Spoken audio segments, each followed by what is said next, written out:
The classroom fell silent as Mrs. Carter held up my journal and began reading the most private entry aloud to the entire senior class.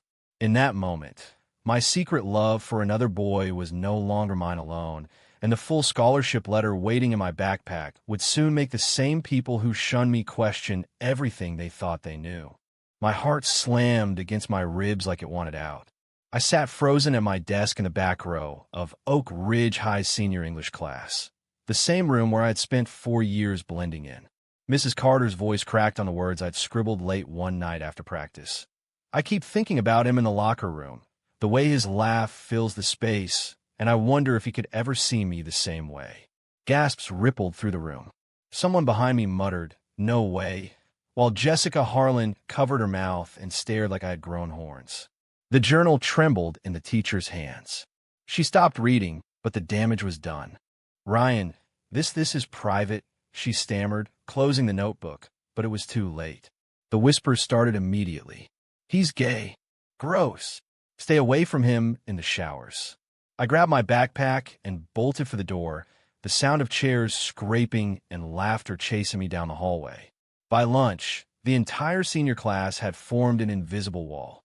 No one sat near me in the cafeteria. Trays slid away when I approached. Even my so-called best friend, Tyler, looked at the floor and mumbled, "Dude, I can't be seen with you right now." I ate alone on the bleachers, staring at the football field where I used to feel safe. Oak Ridge, Ohio, was the kind of small town where everyone knew everyone's business, and now my business was broadcast on every phone screen. My phone buzzed nonstop with messages. "Freak, why didn't you just stay in the closet?" I deleted them all, but the words stuck. That night at dinner, Mom noticed my red eyes. "Rough day, honey." Dad grunted over his meatloaf, flipping channels to the game. I wanted to tell them, but the words lodged in my throat. Instead, I went upstairs and stared at the scholarship application I had finished weeks ago in secret. The one for the National Resilience Essay Contest that asked about overcoming adversity. I never thought mine would be this real. The next morning, the hallway was worse. Kids parted like the Red Sea. Lockers slammed extra loud when I passed. In gym, the coach made me run laps alone while the others played basketball. "Just giving you space, Reed," he said, but his eyes avoided mine. I ran until my lungs burned, thinking about the essay I wrote about losing my little brother to cancer when I was 12 and how it taught me to fight for every breath. The scholarship committee wanted authenticity. I gave them mine. Little did I know that authenticity was about to cost me everything I had left. By Friday, the silence felt heavier than the insults. Tyler finally cornered me by my truck after school. "Look, Ryan, my parents saw the video someone posted. They said I can't hang out anymore." His voice cracked, but he walked away. I drove home with tears blurring the road, wondering if college would ever feel like escape or just another place to hide.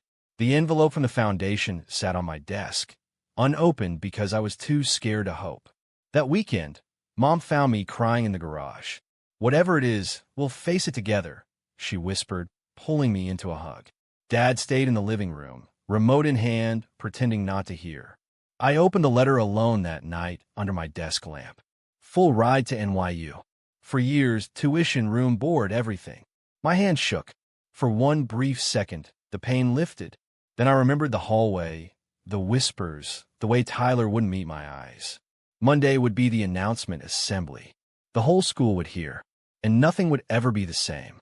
Monday morning, the auditorium buzzed with the usual senior energy until Principal Hayes stepped to the microphone. "We have a special announcement. Ryan Reed has been awarded a full scholarship to New York University based on his outstanding resilience essay." The room went dead quiet. Then the murmurs started again, but this time they weren't mocking. They were stunned. Jessica's mouth actually fell open. Tyler stared at me from the third row like I had grown wings. I sat in the back as always, feeling every eye on me for the first time since the journal incident, but the stares had changed. Shock, envy, maybe even a flicker of regret. Principal Hayes kept talking about how the essay moved the judges, how my story of loss and perseverance stood out. I wanted to disappear. The same kids who had shunned me for weeks now whisper my name with a new tone. After the assembly, People actually approached me in the hall. "Congrats, man," one guy mumbled, not quite looking at me. A girl from history class gave a small smile. But the damage was done. The congratulations felt hollow, like they were trying to erase the last 2 weeks with a few words. I nodded and kept walking. At home, Mom cried happy tears and hugged me, so tight I could barely breathe. "My boy's going to New York." Dad cleared his throat and said, That's something," but his eyes stayed on the TV. I could see the questions he wasn't asking. That night, I lay awake thinking about the price of this victory. The scholarship was my ticket out, but it also meant leaving behind the only world I knew. Tyler texted me for the first time since the blow-up. "Dude, full ride? That's insane. Sorry about everything." I stared at the message for 20 minutes before deleting it. Sorry wasn't enough. The last weeks of senior year dragged in a strange limbo. Some kids kept their distance, others tried awkward small talk. I focused on finals and packing. The acceptance packet arrived with a welcome letter from the LGBTQ student group at NYU. I read it 3 times, heart racing. Maybe there was a place where I wouldn't have to hide. The night before graduation, Mom sat on my bed. "I always knew you were special, Ryan. Whatever you need to tell us, we're here." I almost said it then, but Dad's footsteps in the hall stopped me. Graduation day was a blur of caps and gowns. When my name was called, the applause was polite but scattered. I walked across the stage knowing half the audience still saw me as the kid from the journal. The drive to New York with Mom felt like crossing into another universe. We sang along to old rock songs, and for a few hours the weight lifted. When we pulled up to the dorms, the city noise wrapped around me like a promise. I unpacked alone in my tiny room, staring at the skyline from the window. College was supposed to be freedom, but the scars from Oak Ridge still ached. My roommate, a quiet guy named Marcus from California, shook my hand and said, "You're the scholarship kid, right? Cool." No judgment in his voice. That night, I joined the LGBTQ welcome mixer downstairs. The room was full of people who looked like me, nervous, hopeful, real. For the first time in months, I breathed easy. But deep down, I wondered if the past would follow me here too. The first month at NYU flew by in a blur of lectures, late-night study sessions, and the constant hum of the city. I threw myself into classes, determined to prove the scholarship wasn't wasted on me. Marcus turned out to be a solid roommate, blasting indie music and sharing pizza without asking questions. The LGBTQ group became my safe space. We met every Wednesday in a cozy lounge on campus, sharing stories that sounded a lot like mine. One guy talked about coming out to his military dad. A girl described being kicked out of her church youth group. Their honesty made me feel less alone. I met Liam at the second meeting. He was tall with messy black hair and a quiet laugh that made the whole room feel warmer. He sat next to me and whispered, "First time in the city too?" We ended up talking for hours after the meeting about everything and nothing. Favorite movies, worst cafeteria food, how scary it was to be out for the first time. He was from a small town in Pennsylvania, also on scholarship, also carrying invisible bruises from high school. We started grabbing coffee after class. Nothing big, just 2 guys figuring out how to be themselves. He never pushed. He just listened when I finally told him about the journal incident and the scholarship announcement. "Sounds like they didn't deserve you," he said simply. Those words stayed with me. Back home, things were shifting too. Mom called every Sunday, updating me on town gossip. Tyler had asked about me. Dad even sent a text. "Proud of the grades, son." Small cracks in the wall. But the emails from old classmates kept coming. Some apologizing, some just curious. One from Jessica said, "I wish I had been kinder." I read them all, but replied to none. The past still felt too raw. Midterms hit hard. I stayed up late in the library, notes spread everywhere. Liam found me there one night and slid a coffee across the table. "You look like you need this."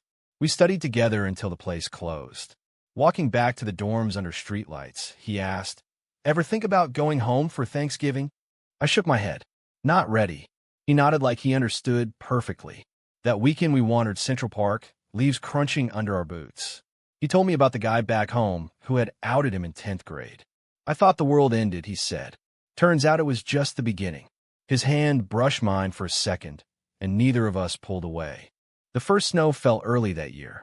I stood at my window watching it, thinking about how far I had come.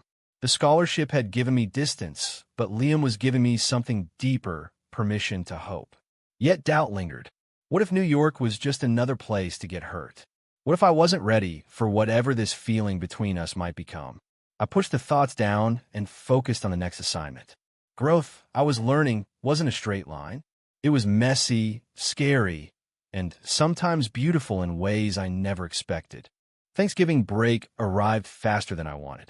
Most students went home. I stayed, telling Mom the dorms were quiet for studying. Truth was, I couldn't face Oak Ridge yet. Liam stayed too. His family situation was complicated, he said. We spent the holiday volunteering at a shelter, serving turkey to people who had nowhere else to go. Afterward, we walked the empty campus, breath visible in the cold air. You ever regret coming out? I asked him. He thought for a moment. Every day for a while. Then I realized hiding hurt more. That night, we watched old movies in his room, shoulders touching on the small couch. When the credits rolled, he turned to me. I really like spending time with you, Ryan. My heart did that familiar flip. Me too, I managed. We didn't kiss, but the air felt charged with possibility. The next weeks blurred into finals and quiet evenings together. Liam helped me rehearse my presentation for a diversity panel. I helped him edit his photography portfolio. We fit. Then the email came. Tyler wanted to visit New York over winter break. Need to make things right, he wrote. I stared at the screen for hours. Part of me wanted to say no. The other part remembered years of friendship before everything blew up. Liam noticed my mood. You don't owe him anything, he said gently. But I said yes anyway. Tyler arrived 2 days before Christmas, awkward hugs in the lobby. We walked around Times Square, lights everywhere. I was an idiot, he admitted over hot dogs. My parents pressured me. The whole town I should have had your back. I listened, anger and relief mixing inside. He met Liam that night. The three of us grabbed pizza, and for a few hours it felt almost normal. But when Tyler left, he pulled me aside. You seem happy here. Just be careful, okay? The words stung more than they should have. Christmas Eve, Liam and I exchanged small gifts, books we knew the other wanted. Sitting on my dorm bed, he finally leaned in and kissed me softly. It was everything the movies promised, and nothing like the fear I had carried for years. No pressure, he whispered. Just us. I smiled against his lips, feeling something heal inside. But Tyler's warning echoed. Was I moving too fast? Was the scholarship really enough to outrun the past? Spring semester brought new challenges. Classes got harder, and the diversity panel I joined turned into a campus-wide discussion that made national news. Suddenly, people recognized my name from the scholarship story. Reporters called. Old classmates messaged again. The attention felt overwhelming. Liam stood by me through it all, holding my hand during late-night panic attacks. You're not that scared kid anymore, he reminded me. Then the betrayal hit. Tyler posted an old photo of us from high school on social media with a caption about my best friend who made it big. Comments poured in, some supportive, some vicious reminders of the journal day. One comment from a guy back home said, "Bet he's still hiding who he really is." I confronted Tyler over video call. He apologized again, but the damage spread. Campus whispers started. Someone spray-painted a slur on the LGBTQ lounge door. I felt the old isolation creeping back. Liam found me sitting on the steps after the incident. We fight this together, he said. But doubt crept in. Maybe I was bringing trouble everywhere. Dad called unexpectedly. Son, we saw the news. Your mom and I were trying to understand. His voice was gruff but sincere. It was the closest he had ever come to acceptance. I cried after hanging up. The crisis peaked during finals week. Liam got an offer for a summer photography internship in California. He asked me to go with him. We could start fresh, he said. I wanted to say yes, but fear held me back. What if leaving NYU meant losing the scholarship? What if I was running again? We argued for the first time. You're still letting them control you, he said quietly before walking out. I spent the night replaying every rejection, every whisper. The next morning, I found him at our usual coffee spot. I'm sorry, I told him. I choose us. We hugged for a long time, the city noise fading around us. The university offered counseling. I went. Week by week, I unpacked the years of hiding. The scholarship had opened doors, but healing was my own work. When summer came, Liam and I decided to stay in New York together, taking part-time jobs on campus. The scars were still there, but they no longer defined me. Summer in the city was hot and alive. Liam and I found a tiny apartment off campus for the fall. We cooked terrible dinners, laughed until our sides hurt, and slowly built something real. I interned at the university's diversity office, helping other students who reminded me of my old self. Mom visited in July. She met Liam and hugged him like family. "He's good for you," she whispered. Dad sent a card that simply said, "Keep going." Small steps, but they mattered. Tyler messaged, once more, wishing me well. I replied this time. Forgiveness wasn't forgetting, it was choosing peace. The fall semester started with a new confidence. I spoke at freshman orientation about resilience, the same word that won me the scholarship. Looking out at the sea of faces, I saw hope instead of judgment. Liam sat in the front row, proud smile lighting his face. After the talk, he pulled me into a quiet corner of the quad. "I'm so proud of you," he said, and kissed me right there under the autumn sun. Life wasn't perfect. There were still tough days when old memories surfaced. But each time, I chose to keep moving forward. The scholarship had given me the chance. Liam gave me the courage. Together, we built a future no one back in Oak Ridge could have imagined. On a crisp October evening, we stood on the Brooklyn Bridge watching the lights. "We made it," I said. Liam squeezed my hand. "We're just getting started." True acceptance requires losing everything first. True or false?